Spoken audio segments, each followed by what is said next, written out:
the Piedmont news station, police say a husband poured gasoline on his wife, then set her on fire. He's in jail. She's in the hospital. We'll have the latest on how she's doing tonight. Hi, Brent Campbell in Winston-Salem. Someone wants school bus batteries so bad they've stolen more than 20. Who wants them, and what's the school system doing to stop it? I'm Charles Ewing. In the Piedmont, we got a number of bear sightings during the spring, and now the North Carolina Wildlife Commission, they come up with a solution, and they want to share it with you.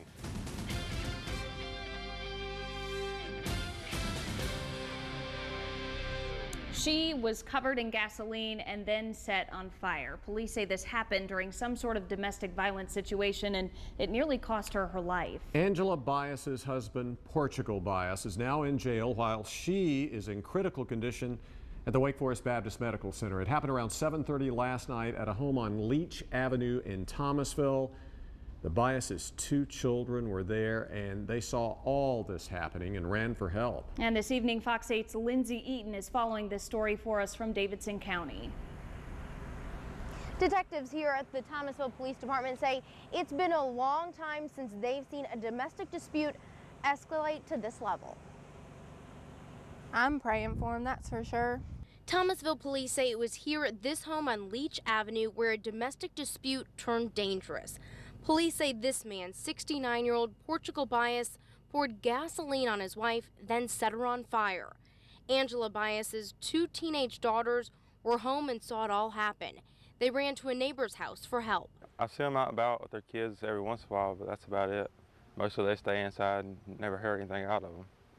I mean, you wouldn't expect them from them, I wouldn't think. Thomasville police originally thought they were responding to a domestic dispute and a possible house fire. When they arrived, Portugal was outside and Angela was on the kitchen floor badly burned. Our information is she's burned approximately 70% of her body. She's critical but stable and hopefully recovering at this point. Thomasville police did tell us this couple does have a history of domestic disputes. Now, Portugal Bias is in the Davidson County Jail. He has been charged with attempted murder and first-degree arson. He will be in court on November 27th. We're live tonight in Thomasville. Lindsay Eaton, Fox 8 News. Well, we know this all too well. Domestic violence situations can turn deadly if the victim can't find a way out. According to information released by the State Department of Justice earlier this year, 122 people died last year as a result of domestic violence. Wake County reported the most deaths related to domestic violence with 11. Mecklenburg County reported 8, and here in Guilford County there were 6 deaths related to domestic violence last year. Now keep in mind there are lots of resources out there in the Piedmont for victims, including the Alamance County Court Navigator program. But right now that program needs volunteers. Volunteers help domestic violence victims navigate a sometimes intimidating court process so they don't just drop charges or protective orders against their abusers. If you're interested in helping, the program is holding 2 volunteer sessions. The first is October 21st. The second is October 28th. For more information, you can call Bethany Sanford at the number you see there on your screen. It's 229-2283, or you can email her at bsanford@familyabuseservices.org. A major jobs announcement for 3 counties in North Carolina, including one right here in the Piedmont Triad.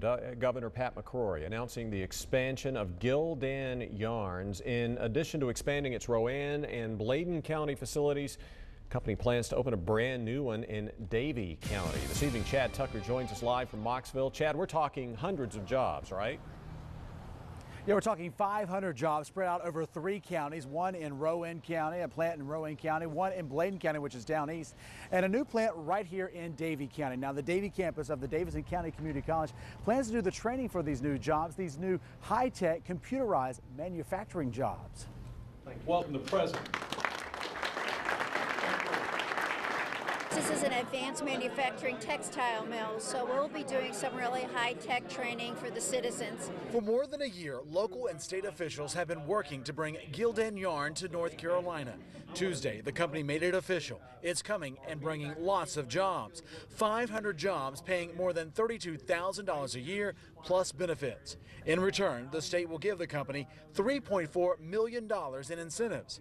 The company, which is known for the Gildan and Gold Toe brands, plans to invest $250 million to build 2 new yarn spinning facility plants, one in Mocksville and one in Salisbury.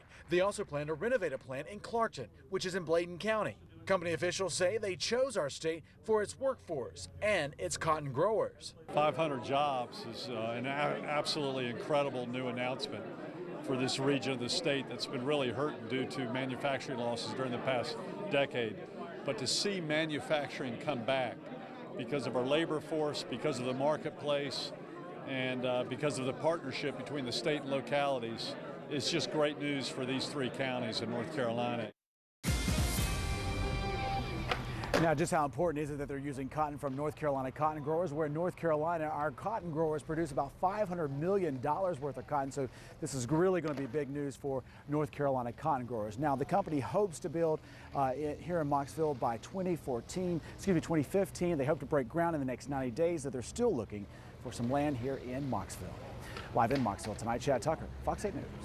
Chad, thank you. Now to the latest on the government shutdown, and yes, it's really beginning to sound like a broken record here. More finger pointing today on Capitol Hill with President Obama holding what you could call an extended news conference this afternoon. This went on for a long time. He said Democrats are more willing to compromise than Republicans, but House Republicans, of course, disagree and say the president is the one who's holding up the talks.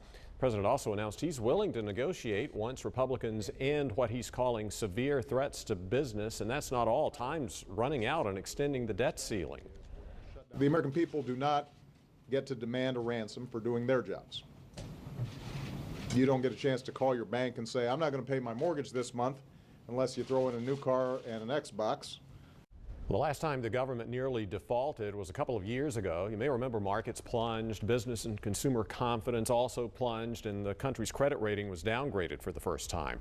Congress has until October 17th, that is next Thursday, to raise the debt ceiling or risk facing default. Happening right now in the Piedmont, there is just over an hour left for voters in Mount Airy and Greensboro to head to the polls. In addition to voting for city council members, the Greensboro mayor's race is also one to watch. It's Mayor Robbie Perkins, Nancy Vaughn, and George Hartzman all vying for that seat. Mount Airy is selecting a candidate to run for commissioner of the South Ward. Again, the polls are open right now, but do close at 7:30 tonight. Of course, we'll have all of your election results online tonight at myfox8.com and also on the Fox 8 10 o'clock news. But it's certainly not a place that police officers are used to dusting for fingerprints. But for whatever reason, school buses are being targeted by thieves in Forsyth County. Overnight, 15 batteries were stolen at Meadowlark Middle School in Winston-Salem, and just last week, 7 were taken off buses at Flat Rock Middle School. Fox 8's Brent Campbell is following this story for us in Winston-Salem. And Brent, why would someone steal a battery from a school bus? Well, that's a really good question, Katie. Police officers and school officials say they aren't 100% sure what someone would want with one of these batteries. The batteries that are on these school buses are the same ones that power big rigs and large equipment, things like that. So they could be reusing them. They could be reselling them. Nonetheless, now the school system is tasked with making sure that these large bus lots are secure. These are the lots where they park the buses every single day. It was an early morning find that slowed down the day for more than just these buses at Meadowlark Middle School in Winston-Salem. The parents want to make sure the kids get on the bus before they go to work, so now they're delayed because the bus is delayed. How anxious it makes kids because they get to school late. 50% of our kids have to eat breakfast, typically eat breakfast with us before they go to class. So the whole day gets out of kilter when something like this happens. 15 batteries were taken from Meadowlark, 7 last week from buses at Flat Rock Middle. It's cost $6,600 in parts and labor to replace what's been stolen so far. It's really sort of a strange, unique situation. We've never had a situation like this since I've been here. Assistant Superintendent Darrell Walker is not sure what someone would want with the batteries. They cost about $100 each, but can only be resold for $10 or less. Obviously, they found a niche. Police officers are a little perplexed, too. Just when you think you've seen it all, you come back to work. Investigators are checking recycling shops and places buying and selling parts for large equipment using the same batteries, but the best they can figure, someone's learned the large bus lots, some without lights, are easy targets for stealing batteries they can resell or reuse. They can get in, take their time, get what they need, and then get out. Now that's what school officials are going to change. Whether it's cameras or something of that nature, obviously it involves spending more money to do so. which is a little bit of concern, but it's the right thing to do. Now, the lot at Flat Rock Middle School did have lights, but those lights were turned off to conserve energy costs. I can bet those lights will likely be back on this evening. School officials also told me this afternoon that they have decided to add additional lighting, security officers around the clock, and cameras at different lots or at each of the lots throughout the entire county. But they won't say exactly what they're going to do where, because they feel like whoever is doing this will likely try to do it again. We're live in Winston-Salem tonight. Brent Campbell, Fox 8 News. All right, Brent, thank you. Well, it was a busy spring for bears in the Piedmont. Look at him go with sightings from Surrey County to Guilford County. One even spotted down the street from North Carolina A&T State University. I believe this guy might have been the one. Yep, I believe think he so. was the one. Yes, yeah. and the Wildlife Resources Commission knows all about those reports, and they're thinking it might be time to declare open season on bears. Fox 8's Charles Ewing joins us now live from Thomasville, where just a few years ago police had to shoot a bear. Charles. Yeah, the North Carolina Wildlife Commission wants to reduce those dangerous interactions between people and bears. So the commission, they want to hear from you about creating a possible bear hunting season in the Piedmont. The North Carolina Wildlife Resources Commission says the Piedmont doesn't have a large bear population, but it seems like we saw a lot of black bears this spring. Their population has increased in the last 30 years. It's increasing at about 6% a year. So they are naturally expanding their range. While the bears are moving in from the mountains and the coast, the people population in the Piedmont is growing, and the two groups are not getting along. Since 2007, North Carolina Wildlife says the Piedmont is averaging 4 non-hunting bear deaths a year, and this number is likely to grow. So Wildlife feels it's time to have a Piedmont bear hunting season. Hunting is the method of managing the population numbers. A possible bear hunting season would happen during the gun season for deer. Meat processor Philip Craven says the proposal makes sense. I've had a lot of people that seen them while they're hunting, on their cameras, in deer stands. I've had people tell me they've seen them while they're going home in the afternoons. Craven feels creating a Piedmont bear hunting season will help prevent unwanted human bear contact. And I think that's what North Carolina's trying to do, is to go ahead and start managing the problem before it becomes a problem. Now, the North Carolina Wildlife Commission, they've been studying this issue for a while. A survey back in 2005 showed that 72% of Piedmont residents supported a regulated bear hunting area. Now, you can share your thoughts about a possible bear hunting season in the Piedmont coming up on Thursday, October the 10th at 6:30 at the GTCC campus in Jamestown. Live in Thomasville, Charles Ewing, Fox 8 News. All right, the same front that moved through yesterday has a low attached to it now just off the coast, and it has brought some unusual weather to North Carolina today. What in the world's happening? We'll have that for you coming up next. All right, and I guess you can call her the queen of the fair. Collecting more ribbons than most with no signs of giving up.